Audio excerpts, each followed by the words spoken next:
take number 4.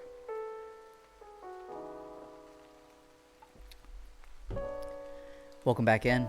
Trey Lowell here with Lowell Productions. Today's video, look man, we're just gonna have a long form conversation about the elephant in the room, and that is YouTube worth our time and effort in 2022? The other day I made a video on the channel asking you guys for some advice on a studio setup that I had just put together, and I got some fantastic feedback, and specifically from a YouTube channel that I've been following for a while and we interact from time to time.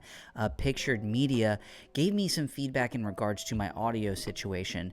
Now, his audio recommendations were spot on. Everything he had to recommend, from the mic all the way to some of the things I could do with my setup, were huge insights into things to kind of upgrade my audio. But at the very end of his comment, he actually said, "P.S. YouTube is screwing us." Yeah, I think he's right.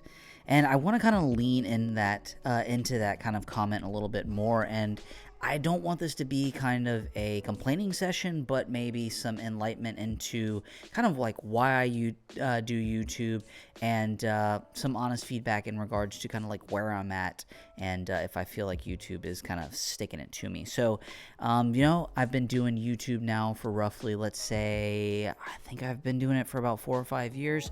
In the very beginning, I made a huge mistake. I was actually uploading footage, just stock footage, and basically if you wanted it, you could download it. I'd tell you how to download it in exchange for subs. Now, I was gaining subs, but at the same time, what I didn't realize, I killed my retention rate. And retention rates, if anyone knows, are huge on YouTube. So let's go ahead and fast forward quite a bit, because over the years I did electric skateboards. That was fun. That got eyeballs, things like that. But then I really started leaning into YouTube more of just a passion project, not for views, not for money, not for gear. Honestly, I was just a little bit bored at work in regards to the kind of content I was making, and for me to be able to experiment, YouTube was that kind of like stomping ground. People could give me feedback. I could kind of put whatever I want out there. If it got views, great. If it didn't, no big deal. I was learning. I was putting this work out there. Now, we fast forward to like 2021, and I genuinely think I was pacing well. Just a little background when it comes to YouTube, I get anywhere between like 8,000 and 11,000 views. Now, I know that's kind of a wide range, but sometimes videos will take off out of nowhere, or if I kind of like really go after a particular, like, for instance, if I want to talk about the GH5, the GH6, or the Lumix S5, or something very kind of like sought after, I can gain more views. But in 2021 and 2022, that's where it just seemed like, man, at that point, I felt like content-wise, visuals looking great, audio pretty much better than most people out there. And then as far as kind of like my storytelling or my style and stuff, and even like my performance, I would say I was just starting to hit my stride, to the point where like I don't think I was weirding anybody out with my performance.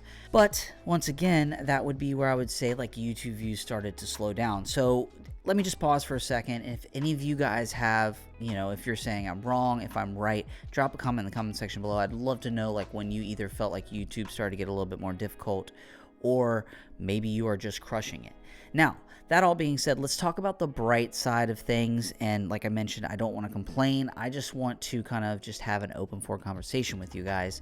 And Pictured Media was one that kind of brought this to my attention.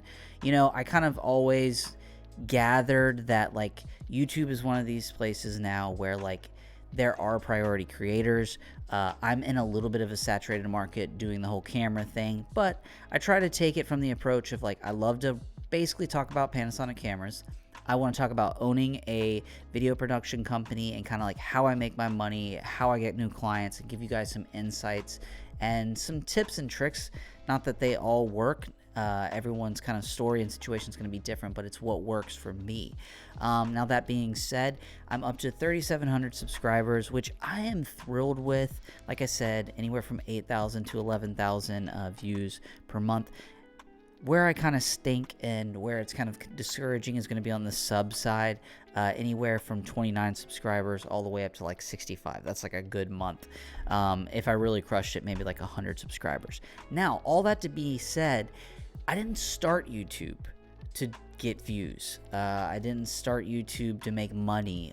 It was really just to experiment. And now, when I kind of look at YouTube and I think about it as a whole, there are just so many upsides of why I will keep doing YouTube. And while even if the algorithm was kind of making things difficult, I always think about nothing good ever came easy. And then I also think in regards to, all right, YouTube gives me a platform where I get to get better in regards to being in front of a camera. And if any of you guys out there know, as we move into 2022 and into the future, being comfortable in front of the camera, in front of lights, is a huge bonus and a huge skill set that I honestly think at a certain point is going to be like a necessity for a lot of jobs. So that's one thing you can kind of check off the box. Another thing that is a huge upside of YouTube is going to be on the editing side. A lot of you guys are probably not full-time editors, and even if you are, putting more videos into your workflow for a week or just implementing them throughout the month and stuff and experimenting with new ways is only going to be a huge bonus. So that's another reason why to stick in the YouTube content game, whether it's making me money, or not.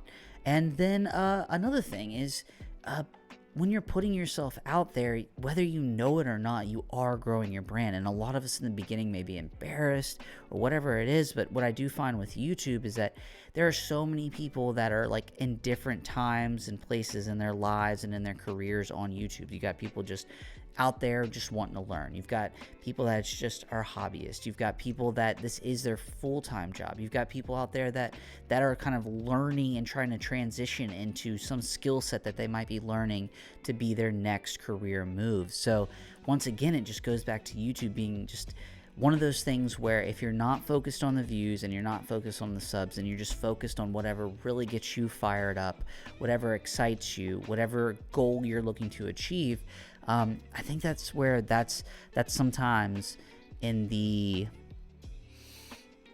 suck, let's just say the suck of YouTube, where you're probably not thriving, you're feeling like there's no light at the end of the tunnel. There's just so many bright sides or like fortunate things that are coming out of it. And then on top of it is going to be the networking side of things. You know, I've got the 3,700 subscribers, and there's several people that I've started to interact with more and more. I'm sure there's people out there that hopefully in the future I'll be actually able to meet, we can collaborate with, and at the same time, I want to interact and try my best to interact with smaller channels, bigger channels, people in the community, and give them honest feedback into, like, if their video was helpful, I want to drop a comment section below and be kind of uplift people, not being out there criticizing things of that nature, mainly because that just doesn't do any good for anybody. And I mean, if someone wants to drop a negative comment, that's cool with me, because if anything, a comment's better than no comment, and interaction's better than no interaction. But yeah, just the overall kind of honing in 2022, doubling down on YouTube. I think it's just one of those scenarios where you're just going to have to pick your lane. If you really want to probably hit it off, if you really want to crush it, you're just going to have to do an abundance amount of content regularly. You're really going to need to good audio, good visuals, good storytelling, good acting, good performing, all that good stuff. And I think the truth of it is if you're not coming here with a full team and you're just starting out in the beginning, it's going to be difficult. But nothing good ever came easy, and I think 2022, 2023, I would say probably for the next decade or more, investing time and into YouTube and things of that nature is only going to benefit you as the individual. And I know it's tough out there, but I just wanted to say, one, Pictured Media brought up a great point. Side note, gave me incredible feedback on my audio, and I really appreciated that. So if you have a second, go check out his channel. And yeah, you know, YouTube, lean into it, the good, the bad, the ugly, because if you happen to be one of those people that hit it on YouTube, I think you could live an incredible life. Yeah, and I think it's a unique resource that we all have at our disposal. So don't be discouraged to do YouTube, whether you're getting views or you're not. There are so many other things that you're leveling up while doing all this. So hey guys, Trey Lowell, Lowell Productions. I'll see you guys in the next video.